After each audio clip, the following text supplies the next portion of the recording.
सुनिए इस वक्त मिलनसार शब्द बिशप मसेदो के संग। भूख के द्वारा, लड़ाइयों के द्वारा आज हमारे शहर हिंसा से भरे जा रहे हैं, और ये प्रोग्राम आप तक लेकर आ रहा है प्यार, शांति और आनंद के क्षण। एक ऐसा प्रोग्राम जिसको तैयार किया गया है बेहद ख्याल रखते हुए आपके हृदय के लिए।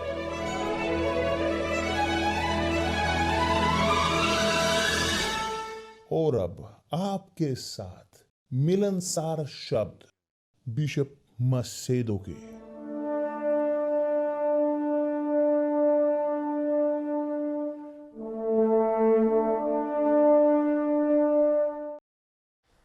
नमस्कार मेरे प्रिय दोस्तों, बेहद अच्छी सुप्रभात, अच्छी रात्रि वहां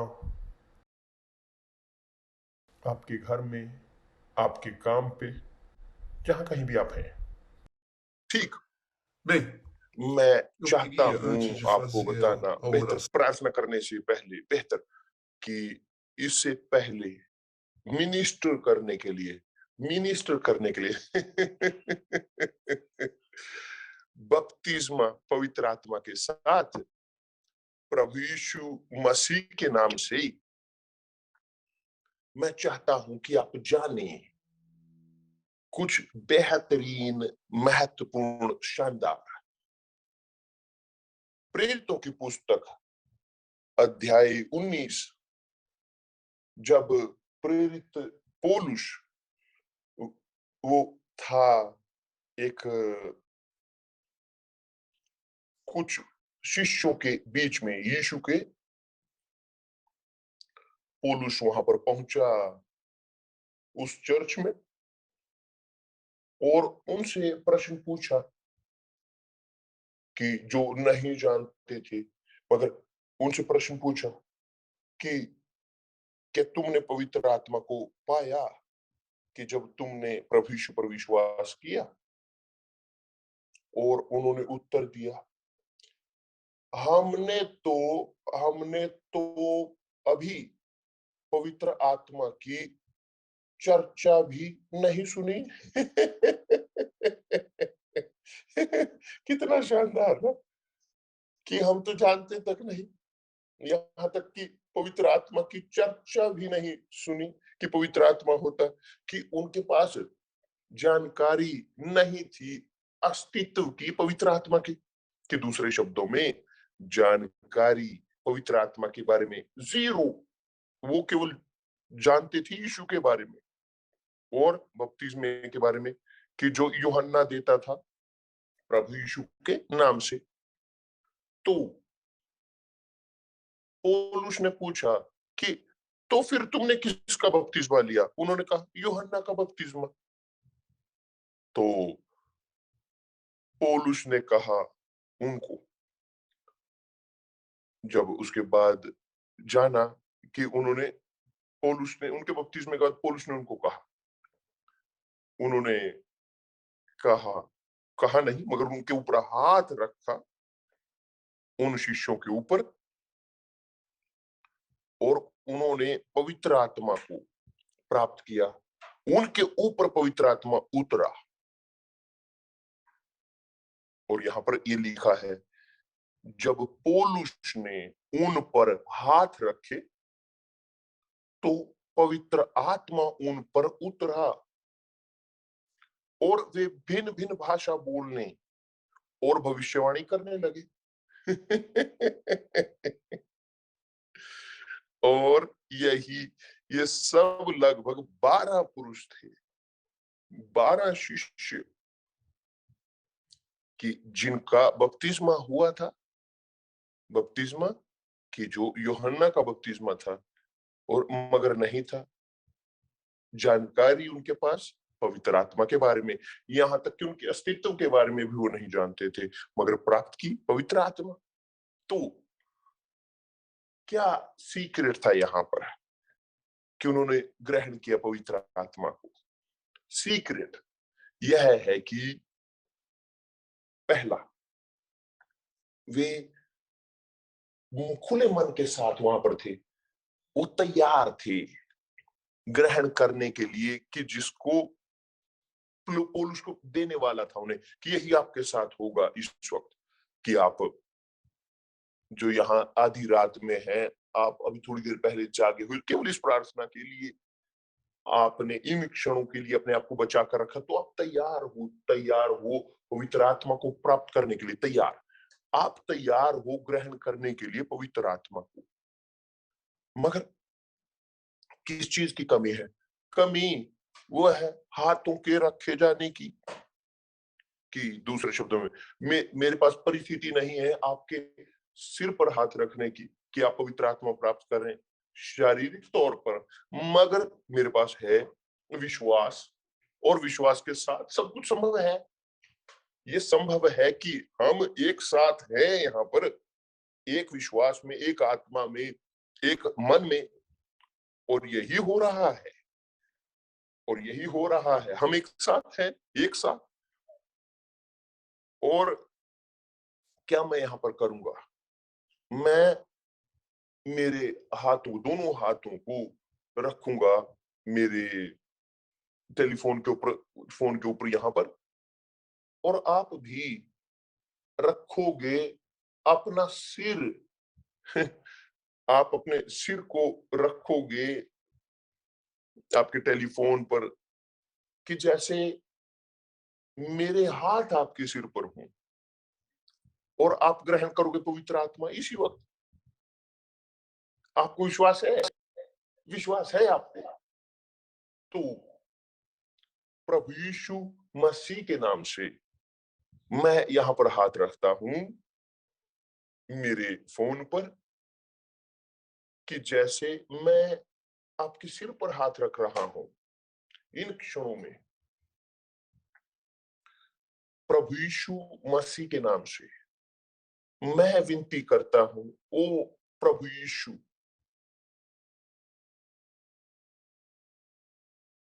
अपनी आत्मा को उतारी इन लोगों के ऊपर इस वक्त। ये यहाँ पर भरे हों आपकी मौजूदगी से, आपकी महिमा के लिए, ताकि आपका नाम पवित्र हो सके इनकी जिंदगी में, ताकि आपका राज्य बढ़े इस धरती पर, और आपकी इच्छा पूरी हो इस धरती के ऊपर, कि जैसे स्वर्ग में पूरी होती है इस जिंदगी में, कि जैसे स्वर्ग में पूरी होती है इस घर के अंदर, इस परिवार में, कि जैसे स्वर्ग में पूरी होती है। ग्रहण कीजिए पवित्र आत्मा को मेरे प्रिय दोस्त। अधिकार जो प्रभु यीशु मसीह के नाम में है, मैं ये बोलता हूं, ग्रहण कीजिए पवित्र आत्मा इसी वक्त, प्रभु यीशु मसीह के नाम से। आमीन। धन्यवाद परमेश्वर। खत्म, खत्म। और अब ध्यान दीजिए, बहुत ध्यान। पवित्र आत्मा आपके ऊपर उतरा है, अभी यहां तक कि आपके पास अन्य भाषा में आपने ना बोला हो, आपने भविष्यवाणी ना की हो। ध्यान दें। अब मैं आपको बताऊंगा कि क्या मेरे साथ हुआ, कैसे मेरा पवित्र आत्मा के साथ बपतिस्मा हुआ, और आप जानोगे ठीक कि जो आपके साथ हो रहा है उस दिन, कि जब मैंने व्यक्तिगत अनुभव प्राप्त किया प्रभु यीशु के साथ, मुझे लगता था, क्योंकि मैं एक जिंदगी नहीं जीता था, सेकुलर, एक असंतुलित, मैं सोचता था मेरे पाप नहीं है। मगर जब पवित्र आत्मा ने मुझे कन्विंस किया मेरे पापों के लिए, मैं बेचैन हो उठा। और तब मैंने नरक को देखा, मैंने वास्तव में नरक को देखा, और तब मैंने पूछा कौन मुझे बचा सकता है। तब पवित्र आत्मा ने मुझे दिखाया प्रभु यीशु को, और यीशु खुली बाहों के साथ उन्होंने मुझे ग्रहण किया, और उन क्षणों में सब मेरे पाप वो पूरी तरह से धो गए, निकाल दिए गए, और मैं कोई भी दोष के साथ नहीं रहा। तब मैंने ग्रहण किया मोहर को, पवित्र आत्मा को, परमेश्वर की। मगर मैं नहीं जानता था। क्यों? क्योंकि मैंने अन्य भाषा में नहीं बोला, मैंने भविष्यवाणी नहीं की। मैं केवल एक चीज जानता था कि मेरे अंदर एक सुनिश्चितता थी कि वह यहाँ मेरे पास आए हैं, उन्होंने मुझे विजिट किया है। मेरे अंदर यह सुनिश्चितता थी, और यह एक व्यक्तिगत है, और केवल वही ये कर सकते हैं। केवल पवित्र आत्मा कंफर्म करती है आपके अंदर कि आप पवित्र आत्मा प्राप्त करते हो, कोई और नहीं। तो यदि आप बोलते हो अन्य भाषा में या नहीं बोलते, मायने नहीं रखता। महत्वपूर्ण है अन्य भाषा नहीं है, ना ही भविष्यवाणी। महत्वपूर्ण है कि आपके पास पवित्र आत्मा हो, वो महत्वपूर्ण है, वो महत्वपूर्ण है। बहुत ठीक कि कुछ मैं नहीं जानता कि कितना समय गुजरा, मुझे याद नहीं, मगर मैं खोज करता रहा पवित्र आत्मा की, सभाओं में उपवास करता था इत्यादि, क्योंकि मुझे नहीं लगता था कि मेरे पास पवित्र आत्मा है। क्यों मुझे नहीं लगता? क्योंकि मैं अन्य भाषा में नहीं बोलता था। मगर मुझे सिखाया नहीं गया था इस परिस्थिति के बारे में। मैं केवल विश्वास करता था कि ठीक, मैं अन्य भाषा नहीं बोलता तो मेरे पास पवित्र आत्मा नहीं है। मगर मेरे अंदर अग्नि परमेश्वर की वह भड़कते रही थी, धधक रही थी, वो विश्वास की आग। और यही हुआ, और ये काफी था ताकि मैं बरकरार रख सकूं अपने आप को विश्वास में। और मैं खोज कर रहा था बपतिस्मा कि जो मैं प्राप्त कर चुका था। और गुजरा महीने और शायद साल, और यहां तक कि एक दिन, कि मैं चिंतित नहीं था बिल्कुल भी अन्य भाषा के बारे में बोलने के। मैं चिंता, किसी चीज की चिंता नहीं थी। मैं चर्च में गया सवेरे, और बिशप बोले, सबके लिए, सब लोगों को कहा उन्होंने कि देखिए, लोगों के ऊपर हाथ रखें जो आपके सामने हैं, और उनके लिए प्रार्थना करें। हम खड़े हुए, और हमने अपने हाथों को लोगों के ऊपर रखा जो हमारे सामने थे, कि जैसे कोई मेरे पीछे नहीं था, क्योंकि मैं लाइन में सबसे पीछे था। तो मैंने उस व्यक्ति के सिर पर हाथ रखा, जो मैंने प्रार्थना शुरू की, मैंने अन्य भाषा में बोला। मुझे शौक लगा कि मैं इतना खुश कभी नहीं हुआ अपनी जिंदगी में, क्योंकि मैं अन्य भाषा में बोल रहा था। मगर मैंने साधारण तौर पर कोई भावना नहीं, कोई आनंद नहीं, कोई महसूस नहीं किया कि कुछ इस प्रकार सेंसेशन, संवेदना, ओ ओ बाबा नहीं। मगर मेरे अंदर कॉन्शियस थी, मैं सोच रहा था तब से मैं अन्य भाषा में बोलना चाहे, जो जिस क्षण मैं चाहता हूं बोल सकता हूं। तो मेरे प्रिय दोस्त, ना चिंता करें अन्य भाषाओं के बारे में, ना ही भविष्यवाणी की। भविष्यवाणी परमेश्वर के शब्द हैं, चिंता ना करें। चिंता करें चलने की सही सही तरीके से परमेश्वर के सामने, आज्ञाकारिता में, उनके पवित्र शब्दों की। मगर और अधिक पवित्र आत्मा करेंगे। गुण पवित्र आत्मा के हैं, फल वो पवित्र आत्मा के हैं। फल जब हम ग्रहण करते हैं पवित्र आत्मा को, वो हमें देते हैं फल और उनके गुण, तोहफे। ये उनका तोहफा है, वो दिए जाते हैं उनके द्वारा। अब ना अपनी जिंदगी को स्थापित करें, ना स्थापित करें बपतिस्मा पवित्र आत्मा का अन्य भाषाओं के साथ, क्योंकि जब एक व्यक्ति चिंता करता है अन्य भाषा के बारे में, वो भूल जाते हैं सबसे महत्वपूर्ण को, कि जो है पवित्र आत्मा। ये वही चीज है कि जब प्रभु यीशु कहते कौन है महत्वपूर्ण, भेंट या वेदी जो पवित्र करती है भेंट को।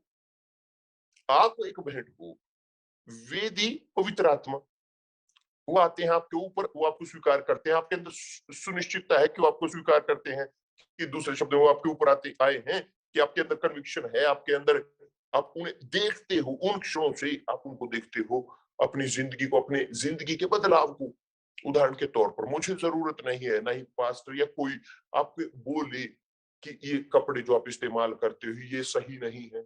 नहीं, ये बाल जो आप इस प्रकार से कटवाते हो, ये ये रंग जो आपके, ये व्यर्थ है, कुछ भी हमें जरूरत नहीं है सिखाने की, क्योंकि खुद पवित्र आत्मा वो कन्विंस करती है एक व्यक्ति को उसके कपड़ों के बारे में, कि किस प्रकार के सही उसे पहनने की जरूरत है, कि जो उनके नाम को, प्रभु यीशु के नाम को शर्मसार ना करे, बल्कि पवित्र करे, उनके नाम को उनके व्यवहार के द्वारा, आपकी जिंदगी के द्वारा, आपके आपके व्यवहार के द्वारा, समाज जो लोग आपके चारों ओर है उनके साथ, व्यवहार के साथ आप अब से अपने अंदर ये बदलाव को देखोगे। यही है महत्वपूर्ण।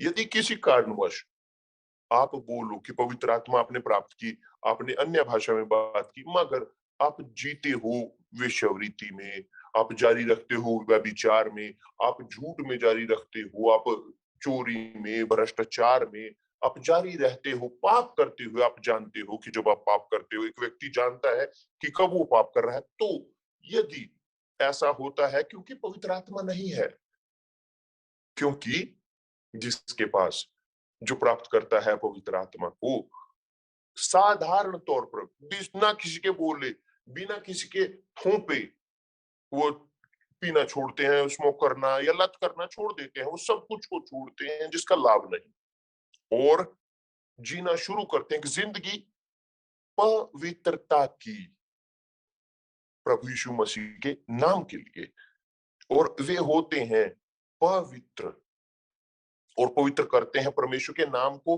अपने पिता को यहाँ धरती पर अपने व्यवहार के साथ जो सही है। यही है पवित्र आत्मा। ये जोर नहीं दिया जाता, इसको मजबूर नहीं किया जाता, विवश नहीं किया जाता। ये चर्च नहीं है, ना आप इसको बाट कटा सकते हो, नहीं कटा सकते, आप ये कर सकते हो कि आप ये निकाल सकते हैं, वो डाल सकते हैं, नहीं, कि ये लंबे कपड़े पहनने हैं, छोटे कपड़े पहनने हैं, ये ऐसी पैंट, ऐसी पैंट इत्यादि, ये चीजें, कि चाहे कुछ भी है, वो बोलेंगे, वो आपका मार्गदर्शन करेंगे जो आपको करने की जरूरत है। हाँ, मगर बोलने की जरूरत है, ये मगर ये शब्द पर रखने की जरूरत है। आप जानोगे सब कुछ, कि जो पवित्र आत्मा चाहते हैं, कि जो परमेश्वर आपसे चाहते हैं, और आप चलोगे उसके अनुसार जो उनकी इच्छा है, बिना अपने आप को सीमित करते हुए डॉक्ट्रीन को लेकर की जो सिखाई जाती हैं, या ट्रेडिशन के अनुसार जो रिवाज, जो मानवीय है, जिनका कोई लेना देना नहीं पवित्र आत्मा के साथ। समझ में आया मेरे प्यारे दोस्त? जब पवित्र आत्मा हमारे खुद को भरती है, वे हमें कन्विंस करते हैं कि जो हमें करने की जरूरत है और जो हम नहीं कर सकते, वे हमें बताते हैं। आमीन। तो आनंदित हो, अपने आप को कर ले कि आप जो यहाँ हैं, कि जिनके पास पवित्र आत्मा है, कि अब जब आपको जानना है कि वो, अब मैं जानता हूं, अब आप जानते हो क्या करने की जरूरत है, क्या नहीं करने की जरूरत। ये है डॉक्ट्रीन यूनिवर्सल चर्च की। तो कोई भी यूनिवर्सल चर्च में आपको स्थापित नहीं करता, कि आपको अपने नियम नहीं थोपता, कस्टम, रिवाज, या ये नहीं कर सकते, ये कुछ नहीं। यूनिवर्सल चर्च ये इस प्रकार है, तैयार है सहायता के लिए, गले लगाने के लिए, आपको प्राप्त करने के लिए, जो दुखी हैं, पीड़ित हैं, जो दुख में हैं, जो थक चुके हैं, जो बोझ के तले दबे हुए हैं, पाप के इत्यादि लोग, जो वास्तव में जी रहे हैं इस जिंदगी के कचरे में इस प्रकार के लोगों के लिए। और आप जो जिनके पास पवित्र आत्मा है, आप जाएं, एक साथ अपने आप को करें साधारण तौर पर उनके साथ कि जो काम कर रहे हैं हमारे प्रभु यीशु के लिए, ताकि उनका राज्य आए और बढ़े यहाँ इस संसार में आपकी जिंदगी के द्वारा। तो आप इस वक्त जानोगे कि क्या आपको करने की जरूरत है। आपकी जिंदगी वो हाथ में है प्रभु यीशु मसीह के, उनके पवित्र आत्मा की, कि जो है प्रभु यीशु खुद आत्मा में हम प्रत्येक की। तो परमेश्वर आप सबका भला करे और कल मिलते हैं प्रभु यीशु मसीह के नाम से। धन्यवाद परमेश्वर।